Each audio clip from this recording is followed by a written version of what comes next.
اچھا جی، بسم اللہ الرحمن الرحیم. السلام علیکم ورحمۃ اللہ وبرکاتہ. Good morning, good afternoon, good evening, wherever you are. Keep smiling and keep moving. This is Naeem Mushtaq here. اور آج میں ایوب پارک پنڈی کے فوڈ اسٹریٹ میں بیٹھا ہوا ہوں. اور آج مجھے اسپیشل انویٹیشن آیا تھا ابرار بھائی کی طرف سے کہ ان کی ویکلی مارننگ میں ابن العربی بیٹھک ہوتی ہے. ابھی ہم نے بیٹھک والا جو سیشن تھا میں نے وہ اٹینڈ کیا، تقریباً 2 گھنٹے کا تھا. On line question answer session بھی تھے اور ان سے میں نے ریکویسٹ کی تھی. اور آج کی محفل جو ہے میرے ان کے ساتھ بیٹھنا، اس کے پیچھے خاص وجہ یہ ہے کہ میں پچھلے دنوں بہت زیادہ پریشان تھا اپنی کسی ذاتی پریشانی کی وجہ سے. تو میں نے ان سے تھوڑا سا ذکر خیر کیا اور ویسے ہی ذہن میں ایک سوال آ گیا بات کرتے کرتے کہ جی آپ مجھے بتائیں ابن العربی کا جو سٹریس کو ہینڈل کرنا ہے، مصیبت کو ہینڈل کرنا ہے، اس کو کیسے وہ مینیج کرنے کی تلقین کرتے ہیں. تو فلسفہ مصیبت کیا ہے یعنی کہ تو انہوں نے تھوڑی سی مجھے فون کے اوپر ڈسکشن کی. تو آئی ریئلائزڈ کہ یہ بڑے اچھے ماشاءاللہ موٹیویشنل اسپیکر بھی ہیں. اس کی مین وجہ یہ ہے کہ اکثر موٹیویشنل اسپیکر کے پاس جو مواد ہوتا ہے وہ انگریزی کا یعنی ویسٹ کا جو تھاٹ پروسیس ہوتا ہے، بٹ ابن العربی کی تھاٹ پروسیس، ابن العربی کا فلسفہ، ابن العربی کی جو قرآن و سنت کی انٹرپریٹیشن ہے، اس کی بیسس کے اوپر اس کو سمجھ کر پھر کوئی موٹیویشنل ٹاک ڈیلیور کرے تو اس کا مزہ اور حسن اور وہ آپ چیزیں علیحدہ ہوں گی. تو پھر ان سے میرا یہ تھا کہ ہم اسی وقت بیٹھ کے تو جو مختصر گفتگو انہوں نے کی تھی اس دن فون کے اوپر، وہ ہم اس کو ریکارڈ کر لیں گے تاکہ میرے علاوہ جو باقی دوست احباب زندگی کے مشکل نشیب و فراز سے گزر رہے ہیں تو ان کے لیے بھی ایک جو ڈسکشن ہے یہ ان کے لیے بھی فائدہ مند ثابت ہو جائے. تو پھر آج انہوں نے مجھے دعوت دی تھی ادھر آپ کے بیٹھک میں، تو ابھی بیٹھک اٹینڈ کی ہے. اس کے بعد ہم سائڈ پہ ٹیبل پہ آ گئے ہیں. تو آپ نے دیکھنا ماحول بڑا اچھا ہے، آج دھوپ بھی ہے اور پرندے بھی چہچہا رہے ہیں. انوائرمنٹ بڑا شاندار ہے. تو اسی شاندار انوائرمنٹ میں ہم ابرار بھائی سے بات کریں گے. ابرار بھائی ابن العربی فاؤنڈیشن کے بانی اور اس کے کیا چیئرمین ہیں پاکستان کے. اور ابن العربی کی انٹرنیشنل لیول کے اوپر جتنی کتابیں چھپی ہیں ابھی تک پاکستان میں، جس میں عربی متن کے ساتھ ساتھ اردو ترجمہ اور پیرالل، تاکہ آپ کو عربی متن سامنے مل جائے اور اردو ترجمہ بھی مل جائے. تو موسٹ ایکوریٹ ٹرانسلیشن کے ساتھ ساتھ موسٹ ایڈوانسڈ فارمیٹ جو ہے پرنٹنگ کا وہ انٹرنیشنل لیول کا، وہ سارے کا سارے انہی کی کتابیں ہیں اور ان کی ساری کتابیں میرے پاس ہیں. تو مجھے مزہ آتا ہے پڑھ کے. تو ابن العربی فاؤنڈیشن کی ویب سائٹ پہ جائیں گے تو آپ کو وہ سارا مواد مل جائے گا. تو ان سے جب ذکر خیر کیا تھا تو انہوں نے کہا تھا کہ ابن العربی نے اپنی ایک کتاب ہے کتاب الاسفار، اس میں یہ ذکر کیا ہوا سارا. تو بہرحال ڈسکشن ہم جنرل کریں گے ابرار بھائی سے، اگر ساتھ ساتھ ابن العربی کی آپ کہہ لیجیے تھاٹ پروسیس سے آپ واقف ہو جائیں گے اور زیادہ مزہ آئے گا. تو تھینک یو سو مچ بھائی جان، آپ کا بہت بہت شکریہ. یہ وہی ہماری کنورسیشنل بے تکلفانہ میٹنگ ہوتی ہے. بالکل ہماری تو ہوتی ہے بے تکلفانہ. تو ایک ہوتا ہے نا بندہ اللہ پاک کی طرف سے درجات میں بلندی کے لیے آزمائش میں آ جاتا ہے اور اس آزمائش سے نکلتا ہے تو درجات بلند ہوتے ہیں. کچھ لوگ اپنی حماقتوں کی اور نالائکیوں کی وجہ سے بھی آزمائش میں آ جاتے ہیں، اس میں اللہ پاک پھر مدد فرماتا ہے. اس کا بھی مقصد یہی ہوتا ہے ہاں کہ یہ جو نالائکیاں مانگتے ہیں اس نے کی ہیں تو یہ آزمائش کے بعد یہ ذرا جیسے نہیں بھٹی میں ڈالتے ہیں تو اس کے بعد وہ صاف ستھرا ہو جاتا ہے. تو مقصد تو صاف ستھرا کرنا ہی ہے. آج کا انٹرویو ان لوگوں کے لیے ہیں جو اپنی حماقتوں اور نالائکیوں کی وجہ سے آزمائش میں آئے ہیں، میرے سمیت. چلیں جی، اللہ تعالیٰ آپ کو جلد از جلد اس سے اصل میں دیکھیں نا، جس وقت آپ کو اس بات کا ادراک ہو گیا، اس بات کا ادراک ہو گیا کہ وہ پہلی چیزیں مانگتی تھیں، یہ بھی بہت بڑا ادراک ہے. ایسے ہی بالکل ایسے. اور دوسرا یہ ادراک ہو گیا کہ یار اب اللہ ہی مجھے نکال سکتا ہے. ایسے ہی ہے. تو پھر سمجھ لیں پھر تو راستہ آپ کا نکل گیا آگے پیچھے. یہ اللہ کا شکر ہے کہ کسی مصیبت میں جا کے، جس طرح کوئی لطیفہ تھا نا کہ ایک بیٹا تھا نافرمان، تو ماں کو بڑا تنگ کرتا تھا. اچھا. تو باہر کہیں اس کی پٹائی ہوئی ٹکا کے. صحیح. تو گھر آیا تو زخموں سے جب لپٹا ہوا تھا نا تو ماں اس کی مرہم پٹی کر رہی تھی تو وہ درد سے ہائے ماں کہتا تھا. صحیح. تو ماں کہتی تھی بیٹا میں قربان جاؤں لوگوں کے جنہوں نے تجھے پھینٹی لگائی ہے. صحیح. کہ تجھے ہائے ماں تیرے منہ سے سننے کا نکلا تو صحیح نا. تو اسی طرح نا وہ بس بعض بندے ہوتے ہیں جو خدا سے جن کو خدا نے اپنے ساتھ اٹیچ رکھنا ہی ہوتا ہے، بس تھوڑا سا وہ تھوڑا ٹریک سے ہٹے تو پھر پھینٹی پڑتی ہے حالات اور واقعات سے. یہ پھینٹی بھی رحمت ہی ہوتی ہے، نہ پڑے تو پھر تو ادھر ہی چل پڑے نا. ہاں تو بس ہائے اللہ کر کے گزارا ہوتا ہے. تو بھائی جان آپ یہ پہلے بتائیں نا کہ ابن العربی کا جو اس معاملے میں لیٹ سے آج ہم بیٹھے ہیں ابن العربی سے بات کے حوالے سے بات کر رہے ہیں، بالکل. تو ایک طرح سے ہم ان کی بارگاہ میں یہ گزارش لے کے حاضر ہوئے ہیں آپ کے وسیلے سے کہ حضور بہت مشکل ہے اور تھک گئے ہیں اور بڑی پھینٹی پڑ گئی تو اس سے نکلنے کا بچنے کا طریقہ بتائیں، کچھ ہدایت فرمائیں، کچھ موٹیویشنل ٹاک دیں. اب آپ کے ہاتھ میں. اصل میں میں نے آپ کو فون پہ بھی اسی کا یہ حوالہ دیا تھا. جی جی بالکل. یہ کتاب بھی لوگوں کو دکھا دیں تاکہ ادراک ان کو پتہ چل جائے. یہ کتاب الاسفار ہے. اس میں شیخ اکبر نے روحانی اسفار، مطلب وہ اسفار جو آپ اپنی روح میں سفر کرتے ہیں، ان کے حوالے سے بات کی ہے. اور قرآن مجید میں انبیاء کے جو احوال آئے ہیں، جو آیات آئی ہیں، اس سے جو ہے دلیل لی ہے یا استدلال حاصل کیا. تو اس کتاب میں نے آپ کو بتایا تھا کہ جی آپ حضرت آدم علیہ السلام کا سفر پڑھیں. جی جی ادھر ہی میرا. اچھا ادھر ہی ہے. یہ شاید آپ نے اس کی طرف وہ 105 یہ. ہاں. تو یہ میں نے کہا کہ یہ حضرت آدم علیہ السلام کا جو سفر ہے نا، یہ صرف حضرت آدم علیہ السلام کا نہیں ہے، یہ پورے بنی آدم کا سفر ہے. ہر آدم نے یہی سفر ہے، ہر آدم کا یہ سفر ہے بیسیکلی. ہر ابن آدم کا یہ سفر. ہاں، بنی آدم ابن آدم. تو اس سفر سے آپ کو یہ پتہ چلے گا کہ جو دنیا میں آپ آئے ہیں تو کیوں آئے ہیں اور کرنا کیا ہے اور ہو کیا رہا ہے اور آگے کیا ہے. مطلب یہ پھینٹی پڑنا یا نعمت ہونا یا آزمائش، یہ تو ایک سفر کے مقامات ہیں. لیکن آپ کو پورے سفر کا ادراک تو ہونا چاہیے کہ آپ کا جو سفر ہے دنیا میں آنے سے لے کر دنیا سے جانے تک کا، اس کا مقصد کیا ہے یا حق تعالیٰ نے آپ کو دنیا میں کیوں بھیجا ہے. تو شیخ نے اس سفر میں حضرت آدم علیہ السلام کے حوالے سے بات کی، لیکن تمام بنی آدم کو مخاطب کیا اور اشارات کی زبان میں بتایا کہ بھائی تم سب کا بھی یہی سفر ہے، اب اس کو دیکھ لو، اس کو سمجھ لو، تو تمہیں اپنا سفر بھی سمجھ میں آ جائے گا کہ تمہارا کیا. تو اس میں نے آپ سے کہا کہ جی آزمائش کے حوالے سے چونکہ آپ نے سوال کیا تھا تو میں یہ دو ہے. ہاں اس میں نے آپ کو ایک منٹ، یہ تو ہے ہی ہے لیکن میں اچھا یہ تو وہ ہے نا کہ جی ہم برائی اور بھلائی سے تمہیں آزماتے ہیں. سورہ الانبیاء کی آیت نمبر 5 ہے. اللہ تعالیٰ فرماتے ہیں کہ برائی اور اچھائی سے آزمائیں گے تمہیں. چلیں، بہت شکریہ جی، بہت شکریہ. اوکے جی ٹھیک ہے، چلیں انشاءاللہ. یہ باقی دوست احباب تھے جو ابن العربی بینیفٹ کے بیٹھک کے لیے آئے ہوئے تھے تو ان کو خدا حافظ کہہ رہے ہیں. ہاں وہ نکل رہی ہیں جی. اچھا تو ہم اس پہ آ رہے تھے کہ جی جو آزمائش ہے یہ اس دنیا میں آنے کا مقصد ہے، کیونکہ آزمائش تو سب کے ساتھ ہے نا، یہ کسی ایک انسان کے ساتھ نہیں ہے، چاہے آپ کے ساتھ ہے، چاہے میرے ساتھ ہے، چاہے کوئی تیسرا ہے. انبیاء بھی چونکہ اس سے نہیں بچ سکے، انبیاء پہ بھی مختلف آزمائشیں آئی. تو مقصد یہ ہے کہ سب سے پہلے تو یہ سمجھا جائے کہ آزمائش ہے کیا اور کیوں ہے اور کس لیے ہے. تو میں نے کہا کہ جی آپ جب اس سفر کو پڑھیں گے تو اس میں آپ کو حضرت آدم علیہ السلام کے حوالے سے پتہ چلے گا کہ آزمائش یہ سفر کیا ہے. اچھا کہتے ہیں کہ جی میں تھوڑا سا اس کو ٹیکسٹ کو پڑھتے ہیں نا کہ ٹیکسٹ سے ہمیں بات واضح ہوتی جائے گی.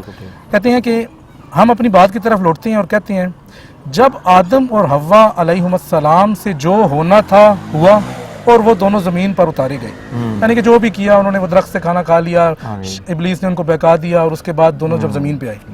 تو یہ ظاہر میں سفر من اندہی اس سے سفر ہے، یعنی کہ حق سے نزول کا سفر ہے، نیچے زمین کی طرف آ گیا.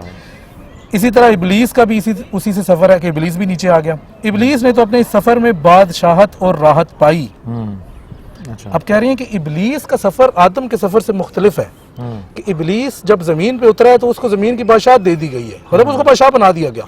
بادشاہت یعنی تنزلی کو کہہ لیں جی، اس کو سزا بھی ایسی ملی ہے جس کو وہ اپنے لیے انعام سمجھ رہا ہے. نہیں، اس کو سزا نہیں ملی. اچھا، سزا دوسروں کو ملی، ان کو بھی سزا نہیں ملی.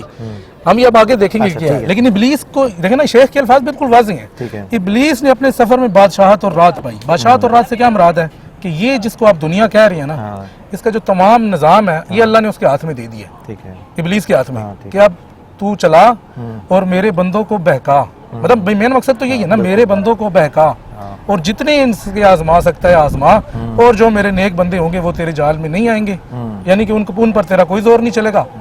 تو اس کو بادشاہت ملی ہے اور راحت ملی ہے.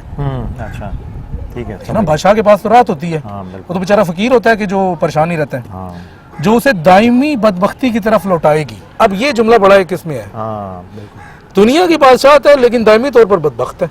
آخرت میں تو اس کو کچھ نہیں ملنا، جو کچھ اس نے اٹھانا ہے، مزے اٹھانے ہیں، سب کچھ حاصل کرنا ہے، وہ دنیا کے لیے ہے، آخرت میں کچھ نہیں ہے. مگر اب دوسرے آدم اور بنی آدم پہ آ جائیں، ان کو کیا ملا؟ مگر آدم علیہ السلام نے مشقت، تھکاوٹ اور تکلیف پائی.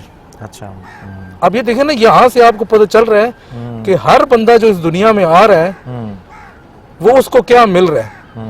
انبیاء آدم علیہ السلام تو ایک انسان کامل یعنی کہ اعلیٰ ترین درجے کے انسان ہے نا, یعنی کہ انبیاء تو عام انسان سے بہتر ہوتا ہے اور وہ سعادت مند ہوتا ہے. تو جو عام انسان سے بہتر ہے, جو حق والا بندہ ہے, اس کو کیا مل رہا ہے؟ مشقت مل رہی ہے, تھکاوٹ مل رہی ہے اور تکلیف مل رہی ہے. لیکن اس کا نتیجہ کیا ہوگا کہ انہیں سعادت کی طرف لوٹائے گی. آگے جا کے اس کو سعادت ملنی ہے. دنیا میں سعادت نہیں مل سکتی اس کو. سعادت کیا ہے دنیا میں؟ بادشاہت نہیں مل سکتی, رات نہیں مل سکتی, ہر چیز جو سکون آپ کہتے ہیں کہ وہ مجھے دائمی سکون جو مل جائے, جو جنت میں تھا, جو جنت میں آدم کو بھی میسر تھا, وہ نہیں مل سکتے.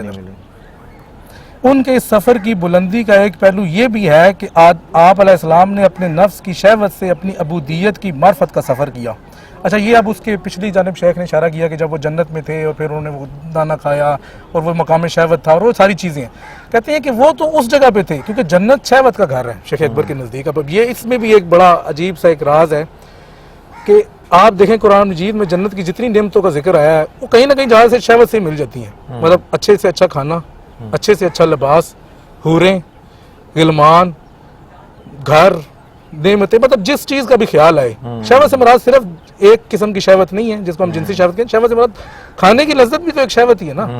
آپ کے نفس کو جو چیز سکون دے رہی ہے, چاہے وہ کھانے کی سینس میں دے رہی ہے, چاہے وہ کسی اور سینس میں کوئی اچھا کپڑا آپ پہن رہے ہیں, مطلب آپ کے وہ شہوت لذت ہے وہ آپ کو اس میں. وہ کہتے ہیں کہ آدم تو جنت میں شہوت میں تھے اور جنت میں لذت میں تھے, وہ تو دنیا میں آئے تو ان کو تو ساری چیزیں چھن گئی ان سے. تو پھر کیا ملا ان کو؟ اپنے رب کی عبودیت ملی, عبودیت کی معرفت ملی کہ اب یہاں سے ان کا سفر ایک شروع ہو رہا ہے. اور وہ سفر ہے اپنے رب کی معرفت کا سفر اور اپنی عبودیت کا سفر, کہ اس دنیا میں آگے بندہ یہ پہچانے کہ میں کس طرح سے عبد ہوں اور میرا رب کون ہے. بس جس نے یہ پہچان لیا تو اس کے لیے پھر آگے والا سفر جو آسان ہو گیا. آگے وہی شیخ نے کہہ دیا جنت تو صرف شہوات کے لیے. قرآن مجید کی آیت بھی ہے لکم فیہا ما تشتہی انفسکم. تشتہی جو نہیں ہے وہ شہوت کا ہی صیغہ عربی میں, کہ جنت میں وہ کچھ ہے کہ جو تمہارے نفس جس کی خواہش کرتے ہیں. ٹھیک ہے, یہ سورہ فصلت کی آیت نمبر 31 ہے. ٹھیک ہے, پھر کہتے ہیں دنیا میں آدم علیہ السلام کے لیے ان کا لباس مکمل کیا گیا. اب یہ یہاں سے آپ کو سمجھ میں آئے گا کہ آدم علیہ السلام یا بنی آدم جب جنت میں تھے تو لباس پورا نہیں تھا, کیونکہ وہ ایک ہی لباس تھا, شہوت والا لباس. وہ عبودیت والے لباس کا تو انہوں نے مزہ ہی نہیں چکھا تھا ابھی تک. محتاجی جو ان کی اصل حقیقت تھی اس کا تو جنت میں دیکھیں نا, جنت میں تو کوئی محتاجی نہیں, آپ جو آرڈر کریں فوراً سے حاضر ہے. رب کی محتاجی بھی نہیں ہے کیونکہ رب نے آپ کو پہلے سے ہر چیز دی ہوئی ہے. تو جب دنیا میں بھیجا تو رب نے کہا کہ آپ میری معرفت حاصل کرو, تو پھر وہ محتاجی, تو جو محتاجی ہے وہ انسان کا ایک ذاتی وصف ہے اور خالق کا یہ وصف نہیں ہے. تو اس وجہ سے کہا کہ جی ان کا لباس دنیا میں مکمل کیا گیا کیونکہ جنت میں آپ ایک لباس والے تھے جو کہ ظاہری لباس تھا. لباس تقویٰ کا مزہ آپ نے نہیں چکھا تھا جنت میں. اچھا, تقویٰ پھر زمین پہ آ کے اس کیفیت میں آئے ہیں تو اس کے بعد پھر تقویٰ تو سٹارٹ ہی زمین سے ہوئی نا. ہاں بالکل, تقویٰ اس سے سٹارٹ ہوئی کہ جب اللہ کے احکام آ گئے کہ یہ کام کرنا ہے یہ نہیں کرنا, تو پھر متقی بھی بنے گا, جو کرے گا جو عمل کرے گا وہی متقی ہوگا نا. بالکل. تو تقویٰ کا ٹھیک ہے کیونکہ جنت تقویٰ کا گھر نہیں, اور جنت میں تو کوئی روک ٹوک نہیں ہے. تقویٰ کا مطلب ہے روک ٹوک. جنت تقویٰ کا گھر نہیں ہے, جنت میں جو آرڈر کریں جو خواہش کریں فوراً سے حاضر ہے, ہر چیز ہے آپ کے لیے. تو یہ تمام کی تمام نعمت ہے, جبکہ تقویٰ کسی چیز سے بچنے کا تقاضا کرتا ہے, لہٰذا تقویٰ جنت میں نہیں. آپ علیہ السلام کے پاس لباس تقویٰ ہی نہ تھا اور باوجود اس کے آپ کو منع کیا کہ آپ شیخ اکبر وہ حکمت بیان کر رہے ہیں کہ دیکھیں جب جنت میں حضرت آدم علیہ السلام تھے لباس تقویٰ نہیں تھا, منع نہیں کیا. جنت میں کسی چیز سے منع نہیں کیا جا سکتا, لیکن اللہ تعالیٰ نے منع کیا کہ اس درخت سے نہیں کھانا. تو کہتے ہیں کہ ان کو تو علم ہی نہیں تھا اور اس وجہ سے ان سے وہ جو بھی کہہ لیں کہ ہوا اور وہ پھر نیچے آئے. اچھا جی, آگے وہی بتا رہے ہیں, پھر مخالفت کا بتا رہے ہیں. ٹھیک ہے, دار دنیا میں آپ کا نزول آپ کی نشت اور مرتبے کی تکمیل میں سے ہے. یہ سارے انسانوں کی بات ہے, صرف حضرت آدم علیہ السلام کی نہیں ہے. جو بندہ بھی دنیا میں آیا ہے اس کے کچھ مراتب ہیں جو اس نے ابھی تک حاصل نہیں کیے. جنت میں وہ مراتب حاصل نہیں کیے جا سکتے. ان مراتب کی شرائط میں یہ ہے کہ اس کے اوپر تکالیف آئیں گی, مشکلات آئیں گی, مشقات آئیں گی, پریشانیاں آئیں گی. اس نے ان پریشانیوں کا سامنا کرنا ہے, اپنی عبودیت کو محقق کرنا ہے, اپنے رب کو رب ماننا ہے. اس کے نتیجے میں جب وہ اس دنیا سے جائے گا تو اس کو پھر ایک اگلا صلہ ملے گا. تو یہ ہے. اب اس کے بعد یہ چل رہا ہے ابھی سلسلہ. آدم علیہ السلام اپنے اس سفر میں تکلیف سے معارف کسبیہ حاصل کرنے کے لیے اٹھے, جو انہیں تکلیف کے بغیر حاصل نہیں ہو سکتے تھے. کچھ اللہ پاک نے درجات اور انعامات تکلیف کے ساتھ رکھے ہوئے ہیں. جب تک آپ ان ہارڈ پرابلم سے نہیں گزریں گے، جو اس کو ہم سٹریس بھی بولتے ہیں، ڈپریشن بھی بولتے ہیں، جس کو پھینٹی لگانا ہے جیسے ہم نے کہا. ہاں پھینٹی لگانا کہتے ہیں، جو نفس جب بہت زیادہ خان بن جاتا ہے تو پھر اس کو جب پھینٹی لگتی ہے تو پھر اس کو سمجھ میں آتی ہے. ہاں، اور سمجھ جو ہے وہ پھینٹی سے مشہور ہے. ہاں نہیں سب کی نہیں، کچھ تو بیچارے شریف بھی ہوتے ہیں نا. آمین، جو ایک کچھ جو تھوڑے سے جن کے اندر تھوڑا بہت ہوتا ہے، جن کی پھینٹی تقاضا کرتے ہیں کہ ہمیں جب تک پھینٹی نہیں لگی ہم نہیں سمجھیں گے. وہ ہے نا کہ لاتوں کے بھوت باتوں سے نہیں مانتے. کچھ یہ تو میرے جیسے والا تذکرہ ہے نا، وہ جو انبیاء علیہ السلام ان کو تو نہیں، عذرائے محبت جیسے ماں شفقت سے بچے کو سمجھاتی ہے پیار سے، تو وہ دوسرا ہو گیا. ایسے کہتے ہیں کہ اس لیے کہ دنیا بندے کے لیے تکمیل اور فکری معرف کے اصول کا گھر ہے. یہ معرف صرف دنیا ہی دیتی ہے، کیونکہ نشأت جنت تمام کی تمام کشف ہے. اب آگے یہ بتا رہے ہیں کہ آدم جب جنت دنیا میں آئے تو ان کو تکلیف کا بھی سامنا تھا، پھر ان کو چھوٹی سے چھوٹی مطلب زیرو سے ابتدا کی انہوں نے، اور یہ سارا سلسلہ بتا رہے ہیں. کیا چیز آپ نے معرفت تدبیر، تفصیل، بہترین، مقدم، افضل، ابتدا سے معرفت ترتیب حاصل کی. مطلب یہ پھر ایک چل رہے ہیں. تو اس کے بعد پھر آگے دوبارہ سے بات آئی ہے، مطلب شہوت کی بات آئی ہے، عقل کی بات آئی ہے. تو یہ آگے پھر حضرت آدم علیہ السلام کے والے سے وہ پوری بات چلے گی. لیکن جو ہمارا مقصد تھا کہ وہ دنیا میں انسان جو آیا ہے اس کا بنیادی مقصد اللہ تعالیٰ کے ادھر بھیجنے کا کیا ہے، تو وہ میرے خیال میں اس پیراگراف میں یا ان 2-4 صفحات میں وہ میں سمجھتا ہوں کہ ہماری بات واضح ہو گئی ہے کہ دنیا میں اللہ تعالیٰ نے آپ کو بھیجا ہے کہ آپ نے اس کی ایک تو معرفت، مطلب حق تعالیٰ کی معرفت حاصل کرنی ہے. حق تعالیٰ کی معرفت اور اپنی عبودیت، اپنی محتاجی کا اظہار کرنا ہے، شیطان سے بچنا ہے. اور شیطان وہ ہے کہ جس کو اللہ تعالیٰ نے ہی اس دنیا کی بادشاہت دی ہوئی ہے. مطلب آپ یہ سمجھیں کہ سادہ لفظوں میں ہم یہ کہہ سکتے ہیں کہ ایک بندہ، مطلب اللہ تعالیٰ نے دنیا بنائی، اس کی بادشاہت مطلب شیطان کو دے دی، اور اس کے بعد انبیاء بنی آدم کو نیچے اتارا اور کہا کہ جی اب اس سے بچ کے رہنا. مطلب آپ کو اس بندے کے گھر میں اتار دیا کہ جو گھر کا مالک ہے، اور اس سے کہنا کہ اس سے تم نے آکڑ بھی کرنی ہے، اس سے تم نے پنگے بھی لینے ہیں، اور تم نے اس کی بات نہیں ماننی، میری بات ماننی ہے، مطلب رہنا اسی کے گھر میں ہے. اور اسی کے اوپر جزا اور سزا کا سارا نظام ہے کائنات کا. اور یہ پورا جزا اور سزا کا نظام ہے. یعنی جزا اور سزا تو بیسیکلی آپ کی اگلے جہان میں جو سعادت ہے نا اسی کی طرف اشارہ ہے نا. ہاں بالکل ایسا، سعادت یا شقاوت. یہاں اس سے بچے رہیں گے تو سعادت ہو جائے گی، اگر اس کے ساتھ مل جائیں گے تو آگے جدھر وہ جائے گا آپ بھی ادھر ہی چلے جائیں گے. اس میں اپنے سننے والوں کو میں یہ بتا دوں کہ یہ جو گفتگو ہے ابن العربی کی ٹرمینالوجی میں، ابن العربی کے آپ کہہ لیجیے تھاٹ پروسیس کے ساتھ کی گئی ہے. اس کو جو روایتی مذہب اور ہمارا دین ہے اس کے ساتھ کمپیریزن ذرا احتیاط سے کیجیے گا، ورنہ یہ نہیں سمجھے گا کہ ہم یہ سنتے آئے اور یہ آپ فرمائیں. یہ شیخ کا خاص انداز ہوتا ہے، اس کو خاص لوگ ہی سمجھ سکتے ہیں. ہم نے اس کو ذرا سمپلیفائڈ کرنے کی کوشش کی ہے، بٹ پھر بھی ان کا اپنا کلام ہے. تو آپ کی اجازت سے 2 چیزیں میں اسی چیپٹر میں سے ابن العربی کی، ایک تو یہ کہتے ہیں کہ سورہ انبیاء کی آیت نمبر 35 میں ہے کہ برائی اور بھلائی سے اللہ تعالیٰ آزماتا ہے انسان کو. اس کا مطلب یہ ہے کہ جب آپ کو کوئی مصیبت یا تکلیف پہنچے تو گلہ شکوہ نہ کریں، کیونکہ یہ اسی کی طرف، مصیبت بھی اسی کی طرف سے مہمان کے طور پہ آتی ہے. تو اگر آپ شکر کے ساتھ، صبر کے ساتھ، جیسے سورہ بقرہ میں ہے کہ صبر اور نماز کے ساتھ اللہ سے مدد مانگو، تو ایٹیٹیوڈ اپنا اگر ٹھیک رکھیں آپ اور اس کے اوپر صبر اور نماز سے اللہ سے مدد مانگیں، وہ جو بھلائی آ رہی ہے وہ آپ کے درجات کو بلند کرنے کا باعث بنے گی. اور اسی میں ابن العربی نے حضرت عمر رضی اللہ تعالیٰ عنہ کی بڑی زبردست بات کی ہے.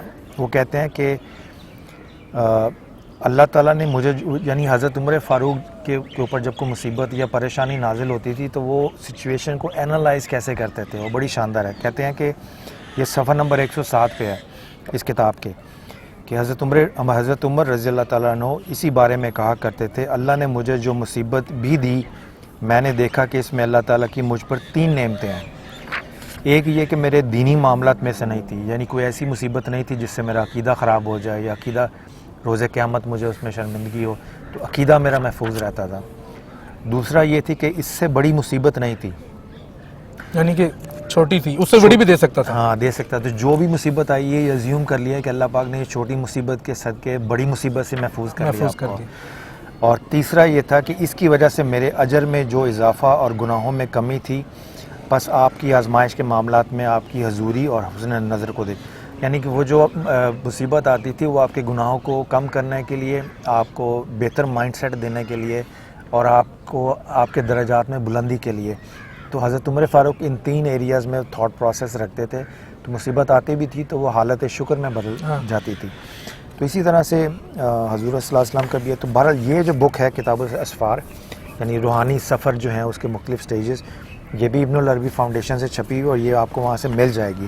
میں اس کا جو ایڈریس بھی ڈال دوں گا ویڈیو کی ڈسکرپشن میں، کیونکہ اکثر لوگ کہتے ہیں یہ کتاب کہاں سے ملے گی. ہاں اس کا ہماری ویب سائٹ کا ایڈریس دے دیجیے قریب، ہاں وہیں سے سب مل جاتا ہے. ہاں تو یہ ایک چھوٹی سی بس میں نے سوچا تھا ایک چھوٹا سا، زیادہ انٹلیکچوئل ڈسکشن نہیں، جو کچھ بھی آپ کے سامنے بیان کیا ہے آئی تھنک دس از مور دین انف. حضرت عمر فاروق کے یہ 3 تھاٹ پروسیس کو ذہن میں رکھ لیں، ان کو اڈاپٹ کر لیں تو کوئی مشکل نہیں رہے گی، اور ہر مشکل کے اندر ایک عجیب سا روحانی سا لطف کیف اور مزہ آئے گا. بیماری زیادہ دیر تک رہے گی تو بندہ ایڈیٹیٹ ہو جاتا ہے. تو بیماری ہوتی ہے، اس کے علاج کے لیے بھی شریعت نے کہا ہے کہ اس کا علاج کریں. مصیبت اگر آتی بھی ہے تو جب تک ٹلتی نہیں ہے آپ اس کے حل کے لیے کوشش کرتے رہیں، مگر ان بٹوین دا پروسیس جب تک وہ جاتی نہیں ہے، جب آئی ہے اور جاتی نہیں ہے، ان دونوں کے درمیان آپ نے جو ایٹیٹیوڈ رکھنا اپنا وہ حضرت عمر فاروق کا رکھ لیجئے. اور باقی جو ابن العربی رحمۃ اللہ تعالیٰ نے حضرت آدم علیہ السلام کے حوالے سے جو گفتگو فرمائی ہے اس کے چند حصے جو ابرار بھائی نے اپنی گفتگو میں رکھے ہیں. آپ جب کتاب پڑھیں گے تو سارا جب آپ اس کو پڑھیں گے، اور اس میں ایک بڑی اچھی بات انہوں نے کہی ہے، آپ نے فرمایا کہ اب یہ ہے کہ جب مصیبت آتی ہے نا تو انسان بلیم گیم کی طرف چلا جاتا ہے کہ جی اس کی وجہ سے آئی ہے، اس کی وجہ سے آئی ہے. تو اکثر لوگ حضرت اما حوا علیہ السلام کے حوالے سے نا وہ کہتے ہیں جی آپ نے کھانے کی ترغیب دی حضرت آدم علیہ السلام کو، تو اس کو بنیاد بنا کے عورتوں میں نقص تلاش کرتے ہیں. تو ابن العربی کہتے ہیں کہ حضرت اما حوا علیہ السلام کا شیطان سے ورغلایا جانا یعنی شیطان سے دھوکہ کھا جانا، یہ اس بات کی دلیل ہے کہ وہ شیطان سے محفوظ تھیں، اسی لیے تو شیطان نے ان پہ حملہ کیا. اگر وہ شیطان کے گروپ کی ہوتی تو شیطان کو حملہ کرنے کی ضرورت نہیں ہوتی. تو حضرت اما حوا کا یعنی وہ اللہ کی جو قسم کھائی گئی تھی شیطان نے کھائی حضرت آدم علیہ السلام کو. تو شیخ فرماتے ہیں کہ حضرت آدم علیہ السلام توقع ہی نہیں کر سکتے تھے کہ کوئی شخص اللہ کی قسم کھا کے جھوٹی قسم کھا سکتا ہے. ہاں جھوٹی قسم، کیونکہ اس سے پہلے تو کسی نے نہیں کھائی تھی ان کے سامنے، نہیں کھائی، پہلی دفعہ ہی کھائی نا. تو وہ حضرت آدم علیہ السلام کا یہ بھول ہو جانا ان سے یہ اللہ کی محبت میں تھا، اللہ کی محبت کی علامت تھا.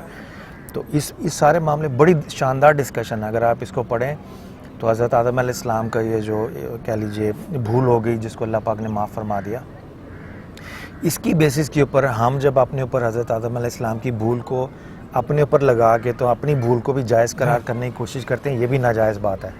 ان جیسی بھول کو وہی ہے تو وہ اس کا ایک اپنا ایک نہیں. لیکن دیکھیں نا ان سے بھول جو ہوئی پھر اینڈ میں انہوں نے کیا کہا کہ ربنا ظلمنا انفسنا وان لم آگے مجھے آج بھی بول رہا ہاں والا لم ترنا لنکونن من الظالمین، من الظالمین کے ظالمین کا تھا. ہاں تو کہنے کا مطلب ہے کہ انہوں نے تو یہ نہیں کہا کہ بس ہوگی تو ہوگی، وہ تو توبہ کرتے رہے، کتنے عرصہ تک توبہ کرتے رہے، اور انہوں نے خود جی ہم نے خود اپنے نفوس پر ظلم کیا. اور اس توبہ میں بھی ان کی درجات بلندی تھی، یعنی کہ وہ عبودیت کا مقام تھا. ہم نہیں کہتے کہ گناہ گار تھے، ہم عبودیت کا مقام تھا، یہ ان کے مقام کا کمال تھا. شیخ نے اس کا بھی ذکر کیا. شیخ نے کہا کہ حضرت آدم علیہ السلام جو تھے وہ اس وقت پوری بنی آدم ہے یا پوری بنی نو انسان ہے اس کے جامع کے طور پہ تھے نا، ساری انسانیت تو آپ کی پشت میں تھی.